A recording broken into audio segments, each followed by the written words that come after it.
नमस्कार। आज मैं फिर आपके सामने मेरी बरेली रेंज में डीआईजी के रूप में तैनाती के समय की एक घटना लेकर आया हूँ। आज की ये घटना जनपद शाहजहाँपुर से संबंधित है। बात 23 जनवरी 2020 की है। मेरे कार्यालय में बाहर जो आगंतुकों से को डील करते हैं, आगंतुकों से उनका हिसाब किताब रखते हैं, उन्होंने आकर बताया कि 6-7 महिलाएं आई हैं, उनके साथ बच्चे भी हैं और वो किसी तांत्रिक ने उन लोगों को अपने चंगुल में फंसा रखा था, उससे निकली हैं और अपनी शिकायत लेकर आई हैं। वो बात कुछ अच्छी तरह से बता नहीं पा रहा था। मैंने कहा कितने हैं? उनका 4-5 महिलाएं हैं। मैंने कहा तांत्रिक से क्या मतलब? बोले साहब यही उन्होंने बताया है कि एक तांत्रिक की शिकायत हमें करनी है।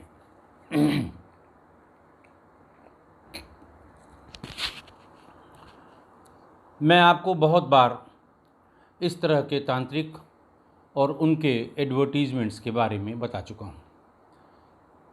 रेलवे में सफ़र करने वाले जानते हैं, रेलवे डिब्बों में ऊपर की तरफ बड़े बड़े स्टिकर लगे होते हैं, संपर्क करें, कुछ नंबर भी लिखे होते हैं। तमाम उसमें शादी नहीं हो रही है, वशीकरण और फलाना और ढकाना, इस तरह की दुनिया भर के उसमें क्लेम लिखे होते हैं। तुरंत आराम, पैसा वापस, इस तरह की बातें लिखी होती हैं। मेरे दिमाग में आया कि संभवतः उसी तरह की किसी तांत्रिक की बात होगी। महिला कांस्टेबल के साथ वो सभी महिलाएं मेरे कार्यालय में मेरे समक्ष उपस्थित हुईं।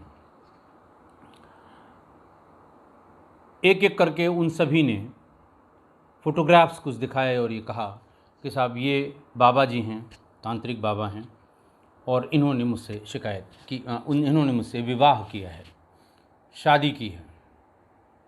इनमें से 2 मुस्लिम महिलाएं थीं जिनका प्रॉपर निकाह हुआ था। दूल्हे के रूप में जो फ़ोटोग्राफ उन्होंने दिखाई, इन 5 शादियों की फ़ोटोग्राफ में एक ही आदमी था जो दूल्हा बना हुआ था।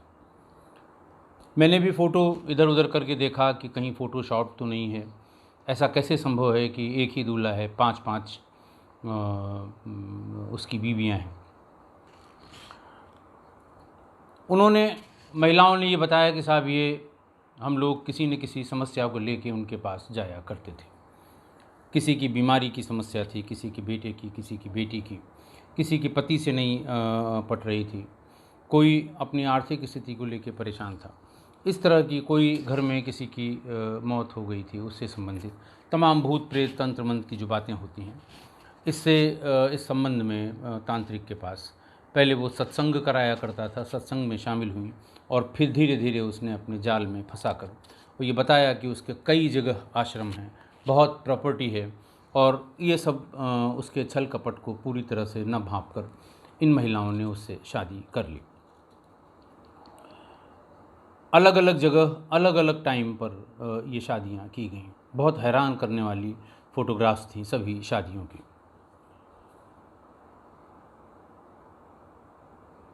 ये भी बताया कि जब हम लोगों की शादी हुई, जो उनमें से सबसे पहले जिसने बताया कि जब हम लोगों की हमारी शादी 2014 में हुई और हम आश्रम में गए, तो पहले तो कुछ दिन उन्होंने आश्रम के अपने ब्लॉक से, जहाँ स्वामी जी, जहाँ तांत्रिक महाराज रहते हैं, वहाँ से बाहर निकलने नहीं दिया कि भाई नई बहू आई है, नई दुल्हन आई है और इसको बाहर न निकलने दिया जाए, न लोगों से बात करने दी जाए। कुछ दिन बाद उसको ये पता लगा कि अरे इन्होंने तो पहले की कई शादियाँ, जब वो बाहर निकली, लोगों से मिलना जुलना हुआ, महिलाएं हैं उनके यहाँ खाना बनाने, सफाई करने, इन तरह की जो लोग आते थे, उनसे ये पता लगा कि ये कई शादियाँ पहले कर चुका है। ये बात पता लगते ही वो बिफर गई। उसने पहले इस बात को कन्फर्म किया कि ये बात सही है कि नहीं है, और उसके बाद ये बात उसने तांत्रिक से बताई। ऐसी बात सुनते ही उसने उसको धमकाना शुरू कर दिया और तब तक 5-6 महीने में वो अपने घर का सारा पैसा, जेवर, कपड़ा, वो सब वहाँ बाबा जी के उस मकान में उसने रख दिया था। फफूंद औरैया की रहने वाली पिंकी चौहान ने बहुत ढेर सारी फ़ोटोग्राफ दिखाई, शादी की भी और शादी के बाद भी। उसने बताया कि जब उसको ये पता लगा और मैंने इसका विरोध शुरू किया, मैं चिल्लाने लगी, तभी तांत्रिक बाबा के बहुत ढेर सारे गुर्गे आए और उन्होंने उठाकर आश्रम के बाहर फेंक दिया। 30 मई 2014 को उसकी शादी हुई थी और वो 6 महीने में ही बाहर निकाल दी गई। पढ़ी लिखी महिला मालूम दे रही थी। उसने फ़ौरन थाना निगोही भटकते भटकते वो पहुंच गई और उसने पूरी बात बताई कि इस तरह से बाबा ने इस तारीख को, फ़ोटोग्राफ्स भी सब दिए, लेकिन कोई थाने पर सुनने को तैयार नहीं था। उन्होंने कहा भाई शादी हुई है, हस्बैंड है, जाइए फैमिली कोर्ट में जाइए। और आजकल जो मीडिएशन सेंटर्स थानों में भी डिस्ट्रिक्ट लेवल पे भी चलते हैं और कभी कभी अदालतें भी, अदालत को अप्रोच करिए तो वो मीडिएशन सेंटर में पहले ये कहते हैं कि मीडिएशन करा लीजिए, आपस की बात है, हो सकता है बात बन जाए। लेकिन फिर भी उसने जिद करके वहाँ पर वो एक FIR करा दी। FIR करा के वो चली गई, अपने घर चली गई। रहने वाली मैंने आपको बताया कि औरैया की थी, फफूंद की। इस बीच में आश्रम वाले लोगों ने पैरवी करके उसमें फाइनल रिपोर्ट लगवा दी। महिला फिर आई पूछताछ करने के लिए, तो महिला को थाने वालों ने बिठा लिया।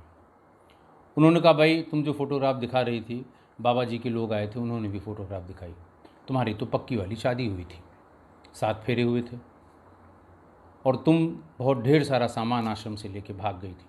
तुम्हारे खिलाफ़ भी एक एप्लीकेशन आई है कि तुम बहुत महंगे जेवर और गहने बाबा जी के जो रखे हुए थे वो लेकर भागी हो, तुम्हारे खिलाफ़ मुकदमा कायम होगा, तुम बैठो यहाँ पर। ये सुन के वो डर गई। उन्होंने कहा अगर तुम चाहती हो कि ये मुकदमा कायम न किया जाए, बाबा के खिलाफ़ जो भी तुमने एप्लीकेशन दी है विड्रॉ कर लो, एक स्टेटमेंट अपना दे दो कि हमें कुछ नहीं कहना है। इस पर पिंकी चौहान राजी नहीं हुई और वो वहाँ से चली गई। दोबारा वो कभी थाने पर लौट कर नहीं आई। उसने अपने लोगों से पता किया कि उसका क्या हुआ, तो पता लगा कि इसमें फ़ाइनल रिपोर्ट लग चुकी है। कमोबेश यही बात लगभग सभी महिलाओं ने बताई। 5 महिलाएं जो वहाँ थीं, उन्होंने फ़ोटोग्राफ और ये देखकर बताया। उन्होंने कहा कि इसके अलावा 3-4 और महिलाएं हैं जिनके साथ इस तरह का व्यवहार बाबा ने किया था और उन्होंने मारे शर्म के और उनके परिवार वालों को न पता लगे, या वहाँ जाके उन्होंने कुछ ही दिनों के भीतर आत्महत्या कर ली। ये बात बहुत गंभीर थी, रोंगटे खड़े करने वाली बात थी। और 2014 की शादी, 2014-15 की FIR और 2020 में अब तक कोई कार्रवाई नहीं हुई। मैं भी थोड़ा अचंभित था कि ऐसा कैसे हो सकता है। महिला अगर थाने तक गई है तो वो ज़रूर कहीं न कहीं और गई होगी और उसने इसको परसू भी किया होगा। मैंने SP शाहजहाँपुर, उस समय डॉक्टर S चेन्नप्पा थे, उनको फ़ोन किया कि मेरे यहाँ इस तरह से 4-5 महिलाएं आई हैं और अपना इस तरह का वाक़या बता रही हैं, क्या आपके संज्ञान में भी इस तरह की कोई बात आई है? क्योंकि मुझे ऐसा लग रहा था कि ऐसा नहीं हो सकता कि एक ज़िले में, एक थाने में एक आश्रम चल रहा हो और उसके खिलाफ़ इतनी महिलाएं, और केवल महिलाओं ने ये शिकायत की थी, इतनी महिलाएं शिकायत कर रही हैं, विद फ़ोटोग्राफ्स कर रही हैं, ज़रूर कोई न कोई बात होगी और स्थानीय SP को इसकी जानकारी होगी। चेन्नप्पा ने बताया कि मेरे सामने तो कोई नहीं आया सर। हाँ, डाक से हमें कहाँ से एप्लीकेशन आई थी, 2-3 एप्लीकेशन आई थी जिसकी मैंने जांच कराई थी। जांच रिपोर्ट आने पर जांचकर्ता अधिकारी ने लिखा कि इन शिकायतें सब झूठी पाई गईं और इसलिए कोई कार्रवाई करने की आवश्यकता नहीं है। मैंने पूछा कि आप ये बता सकते हैं ये जांच, जो भी 1-2 आपको याद है, वो किस स्तर के अधिकारी से कराई गई थी? चेन्नप्पा ने कहा कि जहाँ तक मुझे याद है ये थाना स्तर से ही इसकी जांच कराई गई थी। मैं पूरा माजरा समझ गया। थाने से ही सब कुछ होना था, थाने पे ही शिकायत लिखाई गई थी, थाने से ही जांच होगी, तो जांच आख्या में क्या आएगा, जांच में क्या लिखा जाएगा, ये आप सहज अंदाज़ लगा सकते हैं। और हम तो इतने दिन से पुलिस में हैं, हमें तुरंत अंदाज़ लग गया। मैंने SP शाहजहाँपुर से कहा, चेन्नप्पा से कहा कि ये महिलाएं अभी मेरे समक्ष हैं और कल सुबह आप जब कार्यालय में बैठेंगे तो आपसे मिलेंगे। आप ये सुनिश्चित करिएगा कि आप मिलें इनसे, और ये भी सुनिश्चित करिएगा व्यक्तिगत रूप से इनकी समस्या को सुनें, क्योंकि अब भी मुझे डाउट था कि ऐसा कैसे हो सकता है। मैंने कहा एसपी अलग तरह से सुनेंगे, अपने एसओ से बात करेंगे, अपने सीओ से बात करेंगे, स्थानीय लोगों से बात करेंगे, इंस्पेक्टर एलआईयू से बात करेंगे, तब हो सकता है उनको सही बात का अंदाज़ा लग जाए, और एक बार सही बात वरिष्ठ अधिकारी, जिले के वरिष्ठ अधिकारी की संज्ञान में आ जाती है तो उस पर कार्रवाई होने में थोड़ा आराम रहता है। क्योंकि इस तरह की, जैसा कि महिलाओं ने बताया, अगर इस तरह की का सेटअप है वहाँ पर, तो हो सकता है इन महिलाओं को ज़्यादातर जो एप्लीकेशन लेके आवेदनकर्ता अपना आवेदन प्रपत्र लेकर आते हैं, उनको सबसे पहले तो पीआरओ से जूझना पड़ता है। पीआरओ ये सोचता है कि साहब के पास छोटी छोटी बात क्या ले जाएं, और तुरंत वो थाने पे बात करेगा, इनसे बात करेगा, उनसे बात करेगा, उनको किसी भी तरह से सेटिस्फाई करके वहाँ से छोड़ देगा। यानी वो आदमी आया था मिलने अधिकारी से, लेकिन वो उसको रास्ते में ही पीआरओ ने, रीडर ने, पीएसओ ने उनके, या वहाँ जो और अधिकारी तमाम पुलिस ऑफिस में होते हैं, वो समझा के भेज देते हैं। इसीलिए मैंने कहा कि अन्य किसी से ये नहीं मिलेंगी, आप इन्हें इनकी बात सुनेंगे और उसको समझेंगे। उन्होंने जो एप्लीकेशन मुझको दी थी वो भी मैंने आवश्यक कार्रवाई के लिए आदेशित करके चिन्नप्पा के पास भेज दी। अगले दिन सभी महिलाएं एसपी शाहजहांपुर के कार्यालय में पहुंच गईं। इस बीच हुआ ये कि मेरे यहाँ ये करीब 12-1 बजे के आसपास आई थी महिलाएं। जब ये बाहर निकली तो सभी कार्यालय के बाहर जो पत्रकार हुआ करते हैं, वो पत्रकारों से इनकी भेंट हो गई। उन्होंने भी कैमरा वैमरा देखा तो जो जो पूछने लगे उसमें वो महिलाएं बताने लगीं। गंभीर बात थी। शाम को सभी स्थानीय समाचार चैनल्स और कुछ नेशनल चैनल्स में भी ये समाचार प्रकाशित हो गया, ये दिखाया गया इलेक्ट्रॉनिक मीडिया द्वारा। जैसे ही ये दिखाया गया वैसे ही आश्रम में उनके गुर्गे सतर्क हो गए। ये महिलाएं अपने अपने घर पहुंचती उसके पहले ही आश्रम से गुर्गों का फ़ोन आने लगा। उन्होंने महिलाओं को धमकाया कि तुम जो कह रही हो वो तुम ही जानती हो, हम लोग भी जानते हैं। तुम लोगों के बहुत ढेर सारे ऐसे फ़ोटोग्राफ हैं कि हम भी, कल तुम पहुँचो वहाँ पर और हम लोग भी बाहर पहुँचकर प्रेस को ब्रीफ करेंगे, तुम्हारी सारी फ़ोटोग्राफ्स दिखाएंगे। ये सुन के उसमें 2 महिलाओं ने तो अपना फ़ोन स्विच ऑफ कर लिया और अगले दिन वो आई भी नहीं। बाकी जो 2-3 महिलाएं थीं उन्होंने हिम्मत दिखाई और हिम्मत दिखाकर वो एसपी शाहजहांपुर के समक्ष प्रस्तुत हुई। पहले ही एसपी शाहजहांपुर ने अपने सबऑर्डिनेट स्टाफ को इंस्ट्रक्ट कर रखा था कि इस तरह से महिलाएं आएंगी और ख़बरदार कोई उनसे और बात करे, आप उन्हें सीधे मेरे साथ ले आएंगे, महिला पुलिसकर्मी साथ में उन्हें लाएंगी और मैं उनकी समस्या को सुनूंगा, ऐसा डीआईजी रेंज साहब ने कहा है। यही हुआ और वो महिलाएं डॉक्टर एस चिन्नप्पा के समक्ष प्रस्तुत हुईं। एक एक करके उन्होंने पहले अपनी बात बताई और फिर उनको सारी फ़ोटोग्राफ दिखाई। सारी फ़ोटोग्राफ और उनकी बात सुनकर SP Shahjahanpur doctor S Chinnappa भी अचंभित रह गए। वो भी बार बार देख रहे थे कि एक ही आदमी है, एक ही आदमी है, बार बार पूछ भी रहे थे।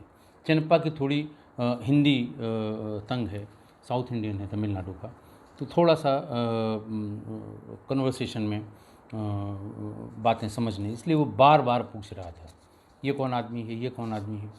खैर उसने देखा, उसने कहा ये तो बहुत ही गंभीर बात है। वहीं से उसने थानाध्यक्ष सिरौली को फ़ोन किया और ये बताया कि इस तरह से ये महिलाएं आई हैं, और ये भी बताया कि इनमें से एक महिला ने पहले शिकायत भी की थी और उसमें एफआईआर भी हुई थी, आपके थाने से एफआईआर लग गई।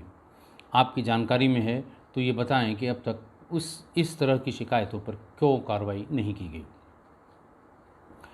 उन्होंने ये भी कहा कि मैं इनका प्रार्थना पत्र भेज रहा हूँ, महिलाओं को थाने पर भेज रहा हूँ, और जब तक ये थाने पर पहुँच नहीं जाएं आप थाने से बाहर नहीं निकलेंगे।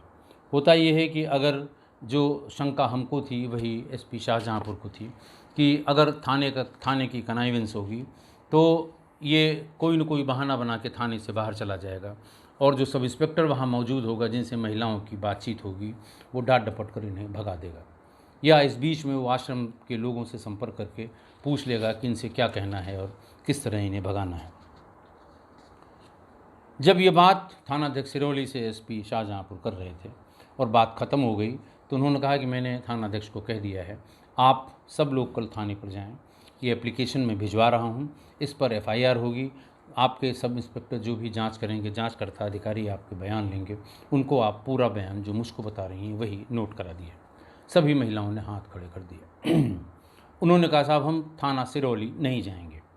उनमें से ज़्यादातर थाना सिरौली के प्रति उनकी बहुत अच्छी राय या ओपिनियन नहीं थी, क्योंकि कभी थाना स्तर से कोई कार्रवाई इनके पक्ष में नहीं हुई थी।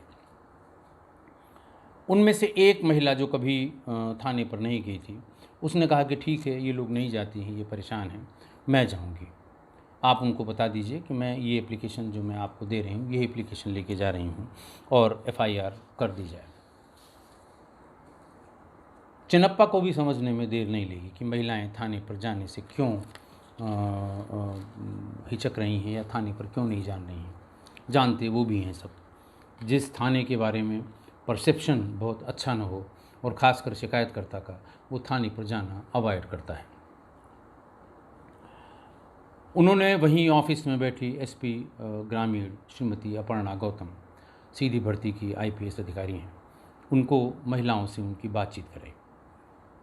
और क्राइम ब्रांच का भी ऑफिस वहीं है, क्राइम ब्रांच के जो प्रभारी थे उनको भी, राजवीर सिंह को, उनको भी बुलाया और अपर्णा गौतम से कहा कि आप इस महिला को लेकर थाने पर जाएं, इसकी एफआईआर कराएं और थाने को बता दें कि थाने से न तो विवेचना होगी, न दबिश जाएगी, न किसी तरह की कोई रेड होगी, न कोई बयान नोट करने जाएगा, न कोई नक्शा नज़री बनाने जाएगा। जो कुछ भी करना है मैं आदेश कर देता हूँ। एफआईआर नंबर आप वहाँ से बताइए कि किस नंबर पर एफआईआर हुई है। मैं आदेश कर दूँगा कि इसकी विवेचना क्राइम ब्रांच से जो इंस्पेक्टर राजवीर सिंह हैं उनकी देखरेख में किया जाएगा और उसका सुपरविज़न एसपी ग्रामीण श्रीमती अपर्णा गौतम करेंगे। अपर्णा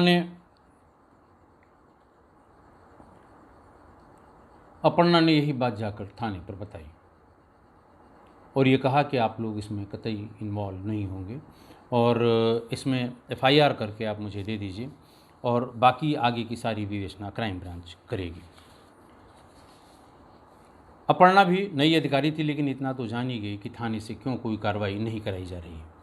इसलिए एफआईआर तुरंत करा के उसकी एक कॉपी उस महिला को दे के कहा कि आप जाइए, और वो सीधे पूरी फोर्स लेकर आश्रम पहुंची। लेकिन आश्रम पहुंचते ही ये पता लगा कि अभी थोड़ी देर पहले 3 गाड़ियों से बाबा ये कह के निकले हैं कि वो हरिद्वार जा रहे हैं। आप भी अंदाज़ा लगाइए कि पुलिस अधिकारियों की पूरी टीम के पहुंचने के पहले कैसे और क्यों और किसकी सूचना पर, किसके सहारे, किसके दम पर कोई वहाँ से भाग गया होगा। इसमें कहने की कोई ज़रूरत नहीं है। क्राइम ब्रांच ने अपनी पड़ताल शुरू की। बाबा किस जगह रहते हैं, चेले उनके कहाँ रहते हैं, कहाँ सत्संग होता है, सुबह कितने लोग आते हैं, शाम को कितने लोग आते हैं, कितने बजे। वो उसी लाइन पर, जिस लाइन पर महिलाओं की शिकायत थी, इंस्पेक्टर ने अपनी जांच शुरू कर दी। एसपी ग्रामीण ने भी अपनी जांच शुरू कर दी कि इतने दिनों से जो बातें वो महिलाओं से उनकी हुई थी, कि इतने दिनों से इस तरह की शिकायतों पर अब तक थाना स्तर से कोई कार्रवाई क्यों नहीं हुई। और आज के दिन जब मैं स्वयं लेकर आई थी वादी मुकदमा को, थाने पर मैं स्वयं उपस्थित थी, और वहाँ से थोड़ी देर में आश्रम आने के पहले ये कैसे निकल गया। पूछताछ नहीं हो पाई, गिरफ्तारी नहीं हो पाई, बात की सत्यता नहीं पता लगी और निकल गया। हम भी समझ रहे हैं और आप भी समझने की कोशिश करिए कि वो क्यों निकल गया। बहरहाल इस बात की जानकारी अपर्णा गौतम ने, एसपी ग्रामीण ने शुरू कर दी। उन्होंने टेलीफोन पर ये बात अपने एसपी चिनप्पा को बताई कि ऐसे ऐसे हम लोग आए थे, एफआईआर इस तरफ हो रही थी, मैं आश्रम गई और थोड़ी देर पहले निकल गया। चिनप्पा को अब स्पष्ट हो गया कि थाने पर इसकी कितनी पैठ है और कितनी कनाइविन से पुलिस वालों की जो थाने पर है। उन्होंने राजवीर सिंह को फ़ोन किया और कहा कि तुम ज़िले की बाकी विवेचनाएं, बाकी जांच सब छोड़ दो, और फ़ौरन जो सर्विलांस के लोग हैं उनके सहयोग से पहले इसकी गिरफ्तारी करो। जब तक ये गिरफ्तारी नहीं हो जाती तुम हेडक्वार्टर पर लौट कर नहीं आओगे। बात ये गुस्से में कही थी एसपी शाहजहाँपुर ने, लेकिन सही थी। राजवीर सिंह भी अपनी टीम टाम से और पूरा उससे सर्विलांस से सुसज्जित होकर, उसके चेलों का नंबर लेकर, उसका नंबर लेकर, उसके ड्राइवर का नंबर लेके, कुछ असलहाधारी उसके साथ चलते थे उनका नंबर लेके उसको ट्रैक करना शुरू किया। और आखिरकार 30 जनवरी 2020 को तांत्रिक बाबा को दूसरे राज्य से गिरफ्तार करके ये शाहजहाँपुर लाया गया। बाबा से पूछताछ शुरू हुई। बाबा का नाम स्वामी अनुज चेतन सरस्वती था। स्वामी के नाम से कम लोग जानते थे, बाबा के नाम से ज़्यादा लोग जानते थे। बाबा अनुज चेतन सरस्वती, उनका असली नाम था अनुज कठेरिया। उनके पिताजी का नाम रामेश्वर दयाल, और वो सरस्वती स्कूल के निकट थाना निगोही में उनका आश्रम था। बाबा आ गए थाने पर, क्राइम ब्रांच भी थी पूरी, और विवेचक भी थे जो इंस्पेक्टर क्राइम ब्रांच थे, उनके साथ जो लोग विवेचना कर रहे थे वो भी थे। बाबा से पूछताछ शुरू हुई। फ़ौरन पुलिस के सामने बाबा ने अपना असली नाम बताया और ये बताया कि नहीं साहब, मेरे फलाना गुरु हैं, उन्होंने मुझे तंत्र विद्या, मंत्र विद्या ये सब बताई है। मैं झाड़ फूंक, बीमारियों को ठीक करना, तंत्र मंत्र ये सब दिखावा करके, और सत्संग में पहले महिलाएं आती हैं। सुबह एक पर्टिकुलर टाइम पर बाबा सत्संग करते थे और उसमें बहुत बड़ी संख्या में महिलाएं आती थी। वहाँ अपने किस्से कहानी सुनाकर उनको इम्प्रेस करते थे कि वो बड़ी से बड़ी आपदा को, बड़ी से बड़ी विपदा को, बड़े से बड़ी बीमारी को चुटकियों में ठीक कर देते हैं। महिलाएं, उनकी भी आदत होती है कि वो कुछ समस्याएं अपनी अकेले में जानना चाहती हैं। ऐसे लोगों को वो टारगेट कर लिया करता था कि ये अपनी कुछ इसकी व्यक्तिगत निजी समस्या है जो वो सबके सामने नहीं बताना चाहती। तो बाबा कहते थे ठीक है, सब लोग चले जाएं, तब आप अपनी बात बता दीजिएगा। ऐसी महिलाओं को वो अपने टारगेट पर रख लिया करता था और फिर उनको ये बताता था कि हमारा आश्रम हरिद्वार में है, हमारा आश्रम बदायूं में है। बहुत जगह अपने आश्रम के बारे में बताता था, बहुत बड़ी बड़ी प्रॉपर्टीज़ का जिक्र करता था, और फिर धीरे धीरे अपने जाल में फंसा कर वहाँ वो सब कुछ वही होता था जो अपने बड़े वाले साधु बाबा जो आजकल जो जेल में बंद हैं, बहुत ढेर सारे, जो वो लोग किया करते थे, जो पब्लिक डोमेन में है, जो आपकी जानकारी में है, हमारी जानकारी में है, वही सब कुछ ये बाबा किया करता था। विवेचना से ये भी पाया गया कि अनुज चेतन सरस्वती ने जनपद औरैया, फर्रुखाबाद, मैनपुरी, इटावा और बरेली जनपद की कुछ महिलाओं से शादी की है, जिनके प्रमाण विवेचक को मिल गए। हर एक से शादी करने पर उसने अपनी पुरानी शादियों को छिपाया, तथ्यों को छिपा के ये शादी की गई थी। बाद में जब महिलाओं को पता लगता था तो उनके साथ दुर्व्यवहार किया जाता था, उन्हें आश्रम से बाहर निकाल दिया जाता था और तरह तरह की यातनाएं दी जाती हैं।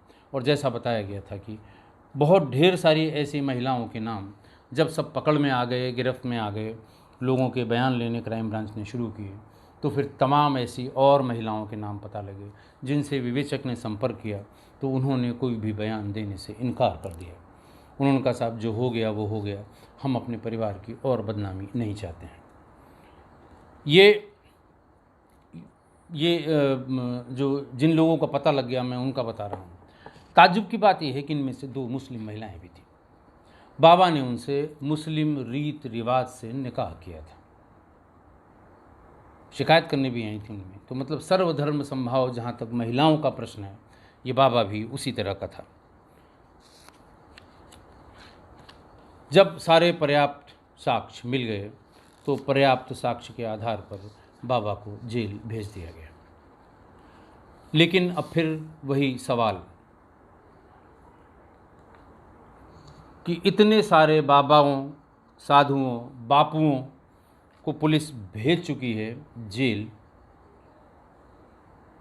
जुडिशियल प्रोसेस से वो गुजर रहे हैं, सालों साल से जेल में हैं, फिर भी इस तरह के बाबा रक्त बीज की तरह हर दिन फल फूल रहे हैं, ऐसा क्यों हो रहा है? दूसरा कि इतने बड़े बड़े किस्से कहानी इन सभी बाबाओं के जो जेल में हैं, वो अखबारों में, टीवी में, सारे सोशल मीडिया में मीम की तरह, मजाक की तरह हर तरह से प्रसारित हैं, बहुप्रचारित हैं। फिर भी कोई महिला इस तरह के बाबा पर कैसे यकीन कर लेती है? गिरफ्तारी से पहले जो विवेचना में आया कि गिरफ्तारी से पहले जो ये सत्संग करता था, उस सत्संग में भी 80% महिलाएं भाग लेती थीं। आप समझ सकते हैं, बहुत ज़्यादा खोल कर बताने की आवश्यकता नहीं है कि ये भी उन्हीं बाबाओं की श्रेणी का थोड़ा भी छोटी मूर्ति वाला, छोटे कद वाला बाबा था, लेकिन कार्यकलाप सब वही थे जो उन लोगों के थे जो वर्तमान में जेल में हैं। अब फिर वही यक्ष प्रश्न जो हमारे दिमाग में इस पूरे प्रकरण के बाद से घूम रहा है, और आपके दिमाग में भी घूमना चाहिए कि आखिर किसकी गलती से इस तरह के फ्रॉड, इस तरह के बाबा, इस तरह के अय्याश, इस तरह के गुमराह करने वाले लोग, इस तरह के लोगों की धार्मिक भावना से खिलवाड़ करने वाले लोग, लोगों की आस्था को लूटने वाले लोग कैसे अपना साम्राज्य बना लेते हैं, किसकी गलती से अपना साम्राज्य बना लेते हैं? एक, पुलिस और सामान्य प्रशासन की गलती होती है, वो प्रोटेक्ट करते हैं, उनको वो टूल की तरह इस्तेमाल करते हैं। आप समझ गए होंगे कैसे उसको सूचना मिलती थी, कैसे एफआईआर लग जाती थी, कैसे उसके दिए हुए एविडेंस पर थाने का दरोगा बिलीव कर लेता था और महिलाएं भटक कर चली जाती थीं, एफआईआर इनकी विवेचनाओं में लग जाती है। दूसरा, एक तो पुलिस और सामान्य प्रशासन, दूसरा समाज।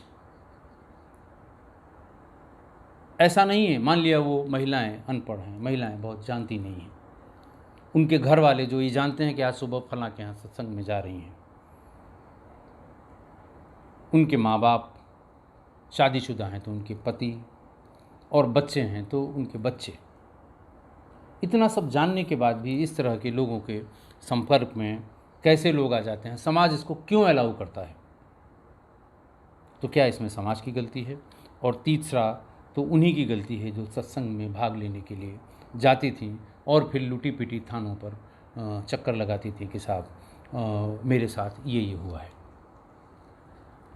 आप भी इस पर विचार करिए कि कौन जिम्मेदार है, क्यों नहीं रुक रहा है? सबको पता है कि जो बड़े वाले बाबा जेलों में हैं और कई कई सालों से जेल में हैं, बहुत बड़े बड़े साम्राज्य वाले जेल में हैं, फिर भी लोग क्यों विश्वास करते हैं इन पर? क्या है ऐसा इनमें कि इन पर विश्वास किया जाता है? आप भी इस पर विचार करें और हमें भी बताएं ताकि मेरा ज्ञान वर्धन हो सके। मैं इस के बाद जो उस समय इलेक्ट्रॉनिक मीडिया पे ये समाचार दिखा था जिसमें इसकी अनुज चेतन सरस्वती की, ये फ्रॉड की, बाबा जिसे कहते थे लोग, इस तांत्रिक की, इसकी भी फ़ोटोग्राफ है, उन महिलाओं की भी फ़ोटोग्राफ है, उन महिलाओं के बयान हैं, वो मेरे कार्यालय में जब आई तो उनके बयान हैं, वो जब एसपी शाहजहाँपुर के यहाँ गई तो उनके बयान हैं। मेरा मकसद सिर्फ ये है कि लोग इनसे सावधान रहें, ऐसे बाबाओं से। ये कितना पढ़ा लिखा है इसने पूरी पूछताछ में नहीं बताया, और हमें लगता नहीं है कि ये हाई स्कूल या इंटरमीडिएट से ज़्यादा पढ़ा लिखा होगा। कैसे कोई इन पर बिलीव कर लेता है? और इसने एक तरीका निकाल लिया था कि जो भी इसको व्यभिचार करना हो, याशी करनी हो, वो उनसे शादी कर लेता था, और शादी करने के बाद सबसे पहले वो फ़ोटोग्राफ, वीडियोग्राफ अपने साथ रहता था। महिला ने आरोप लगाया नहीं तो उसने कहा साहब ये तो मेरी बीवी थी। फिर ये पूछे जाने पर कि जब ये थी तो तुमने इससे क्यों किया, ये थी तो इससे क्यों किया? उनका कोई मैं सरकारी कर्मचारी थोड़ी हूँ कि मैं एक से अधिक शादियाँ नहीं कर सकता। फिर उसको कानून बताया गया और तमाम धाराओं के तहत उसे जेल भेजा गया। तो आप सावधान रहें, आपके आस पड़ोस में भी बहुत से इस तरह के कुकुरमुत्ते की तरह उगे हुए तमाम लोग होंगे जो आपकी आस्थाओं से खिलवाड़ कर सकते हैं। आप ऐसे लोगों पर कतई यकीन न करें। जो ज्ञानी है, जो वास्तव में ज्ञानी है, जिसे वास्तव में ज्ञान है, वो कभी इस तरह से भीड़ में बैठकर अपनी दुकान नहीं चलाता। वो आपको कंदराओं में, पहाड़ों में, और वो संभवतः लोगों से बहुत ज़्यादा मिलना जुलना भी पसंद नहीं करते। तो आप वो वीडियो भी देखें, फिर मुझे बताएं कि ये कौन इसके लिए जिम्मेदार है। आज के लिए इतना बहुत है। बहुत बहुत धन्यवाद। जहां चिन्मयानंद के बाद अब एक और साधु की अय्याशी सामने हुई है। इस साधु ने 1-2 नहीं बल्कि 5-5 शादियां की हैं और सभी महिलाओं को नशीला इंजेक्शन देकर देह व्यापार करने के लिए मजबूर किया है। पीड़ित महिलाओं ने डीआईजी राजेश कुमार पांडे से शिकायत की है और बाबा के खिलाफ मोर्चा खोल दिया है। रिपोर्ट देखिए।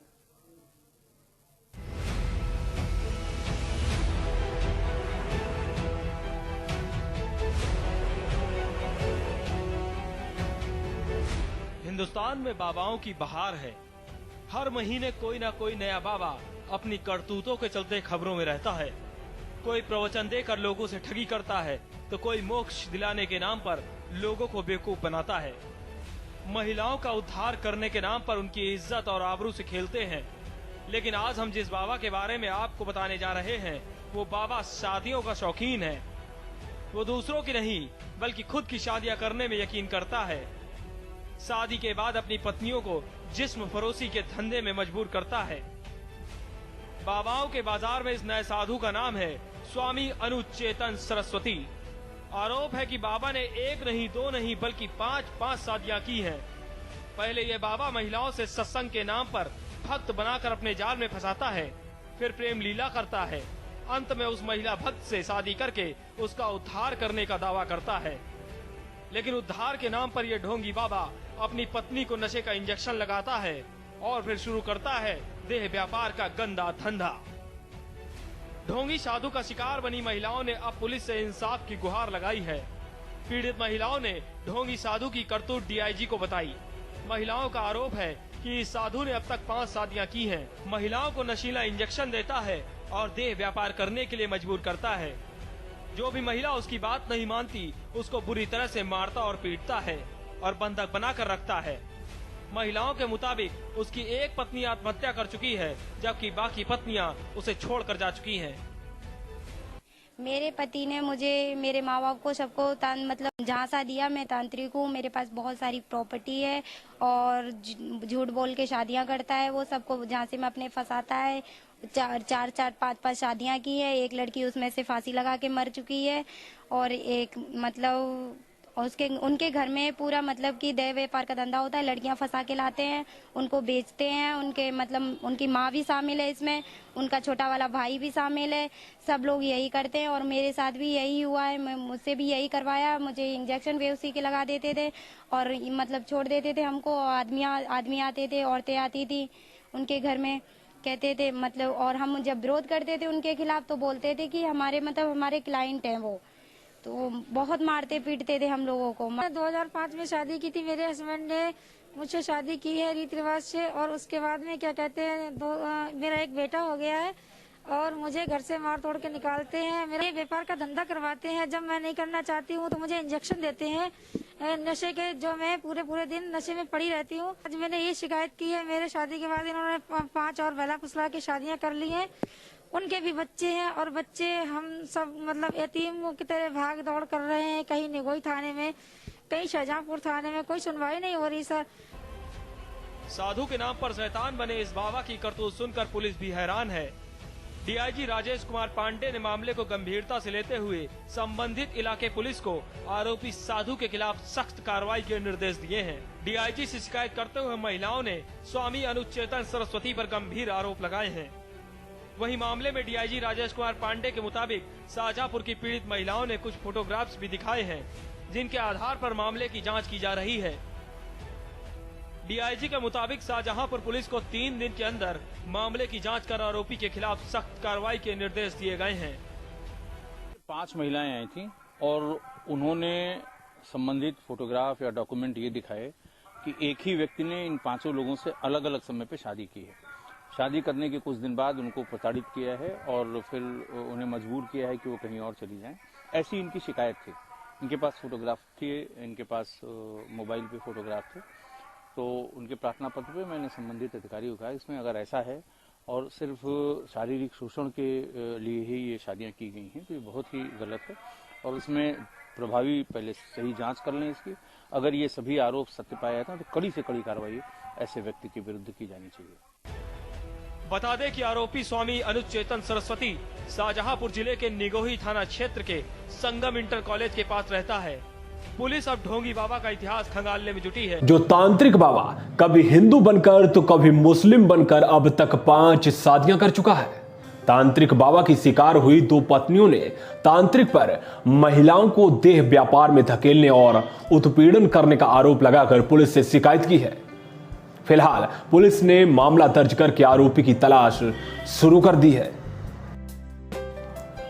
अलग अलग पत्नियों के साथ खड़ा यह शख्स असल में एक रंगीला बाबा अनुज चेतन सरस्वती है, जो खुद को तांत्रिक भी बताता है। लेकिन शाहजहांपुर के थाना निगोही कस्बे का रहने वाला तांत्रिक बाबा इस बार बुरी तरीके से फंस गया है। औरैया जिले के फफूंद इलाके की रहने वाली उसकी पत्नी पिंकी चौहान से इसी तांत्रिक ने झांसे में लेकर 30 मई 2014 को शादी कर ली थी। बाद में पता चला कि तांत्रिक इससे पहले भी कभी हिंदू तो कभी मुस्लिम बनकर कई महिलाओं से शादी कर चुका है। आरोप है कि शादी के बाद तांत्रिक और उसका परिवार महिलाओं को देह व्यापार में धकेल देता है। पत्नी का यह भी आरोप है कि इससे पहले उसकी एक पत्नी परेशान होकर आत्महत्या भी कर चुकी है। अब इस तांत्रिक की 2 पत्नियों ने इसके खिलाफ मोर्चा खोल दिया है। तांत्रिक की पत्नियों का कहना है कि अब तक कई महिलाओं की जिंदगी बर्बाद कर चुका है। अब वह इसके खिलाफ कार्रवाई चाहती हैं ताकि कोई दूसरी महिला इसका शिकार न बन सके। ऐसा ना हो जो हमारे साथ में हुआ, इनके साथ में हुआ। 5 लेडीज और चली गई, उनके भी साथ में ऐसा हुआ कि सर मेरे जेठ तंत्र मंत्र करते हैं, बहुत बड़ा धंधा चला रहा है, मतलब सेक्स रैकेट चल रहा है सर, उसमें सब उसकी शिकार मैं भी हुई हूँ सर। ये कितने दिनों से चल रहा है? ये काफ़ी दिनों से चल रहा है। हम थोड़ा शादी के कुछ दिनों के बाद मुझे पता चला, तभी इन लोगों ने मुझे बहुत मारा। उसकी FIR दर्ज हुई थी, ठीक है। उसके बाद मेरा समझौता हो गया था, कुछ लोगों ने समझौता करवा दिया। फिर मैं अपने मैके थी तो मैं वहाँ आई तो मुझे पता चला, तो इन लोगों ने फिर मुझे बहुत मारा तोड़ा, मुझे 2 लाख में बेचा। उसके बाद मेरे जेठ ने मेरे साथ में बलात्कार किया। क्या नाम आपका जेठ? जी, आपके जेठ का नाम क्या है? अनुज कठेरिया। कई ID बनी हुई है उसकी। इस मामले को लेकर आप पुलिस से कितनी बार गुहार लगा चुके हैं? मैंने एक मुकदमा वहाँ पे लिखवाया था पीलीभीत में, और एक ये शाहजहांपुर में लिखवाया था। उसमें पुलिस वालों ने FIR लगा दी। उसके खिलाफ कोई कार्रवाई नहीं हुई और ये लोग बंद भी नहीं हुए। कोई इंसाफ नहीं मिला मुझे। वो शख्स कौन है जो कई शादियां कर की थी, और दूसरी शादी एकता वाल्मीकि बरेली से की थी, तीसरी शादी इनसे की थी, चौथी शादी कानपुर की लड़की है, उसने फांसी भगा लेके आया था, वो फांसी लगा के खत्म हो गई। और 5वीं सर मेरे साथ में तो जो किया ये वो तो मैंने आपको पहले ही बता दिया। और 5वीं शादी एक कानपुर से की है। अगर मैडम इस बीच आपको न्याय नहीं मिलता तो आप क्या करेंगे? हम अपनी आत्महत्या कर लेंगे। कई शादियां कर चुका तांत्रिक मुकदमा दर्ज होने के बाद से फरार है। फिलहाल पुलिस ने आरोपी अनुज चेतन सरस्वती के खिलाफ गंभीर धाराओं में मुकदमा दर्ज करके उसकी तलाश शुरू कर दी है। हाँ, अभी पिछले परसों एक मुकदमा थाना निगोही में पंजीकृत हुआ है, जिसमें पिंकी चौहान नाम की एक महिला है जो औरैया की रहने वाली है। उसका कहना यह है कि एक व्यक्ति जिसका नाम अनुज चेतन सरस्वती है, उसका उसके घर आना जाना था और उसने परिवार को विश्वास में लेके उससे शादी की है। ये शादी जनपद औरैया के कस्बा है फफूंद में हुई थी। शादी के बाद वो उसको यहाँ ले आया निगोही में, और यहाँ कुछ दिन तक तो ठीक रहा। उसके बाद महिला को पता चला कि ये पति तांत्रिक का काम करता है और उसके यहाँ पुरुषों के साथ साथ महिलाएं भी आती हैं तंत्र विद्या के संबंध में, और कुछ उसकी गतिविधियाँ संदिग्ध भी लगी हैं। और उसने तमाम तरीके के आरोप अपने पति पर लगाए हैं कि इससे पूर्व में भी ये कई शादियां कर चुके हैं और जो महिला भक्त आती हैं उनके साथ इनके अनैतिक संबंध हैं। ये मुकदमा दर्ज कर लिया गया है और पुलिस इसमें गहराई से छानबीन कर रही है। अभी तो सिर्फ एक महिला जो पिंकी चौहान नाम की महिला है, इसी ने भी कंप्लेंट दर्ज कराई है। इसी ने सूचना दी है कि इससे पूर्व में भी अलग अलग जनपदों में इसने अन्य महिलाओं के साथ विवाह किया है। पुलिस पूरी पड़ताल कर रही है। पीड़ित दो पत्नियां लगातार थाने और पुलिस अधिकारियों के चक्कर लगा रही हैं, लेकिन मामला अब बरेली डीआईजी के पास तक पहुंच गया है। डीआईजी के सख्त आदेश के बाद शाहजहांपुर पुलिस ने आरोपी तांत्रिक बाबा के खिलाफ मुकदमा दर्ज करके सरगर्मी से उसकी तलाश शुरू कर दी है।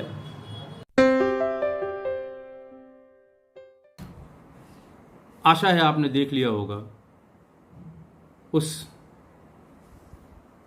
तांत्रिक को भी देख लिया होगा, वहां बैठी हुई भीड़ को भी देख लिया होगा, उन महिलाओं के साथ जिनके साथ व्यभिचार, छल, कपट, लूट, उनको भी देख लिया होगा। अब जरूर आप इस पर विचार करके हमारे इस यक्ष प्रश्न का उत्तर दें। मुझे खुशी होगी, मेरा ज्ञानवर्धन होगा। बहुत बहुत धन्यवाद।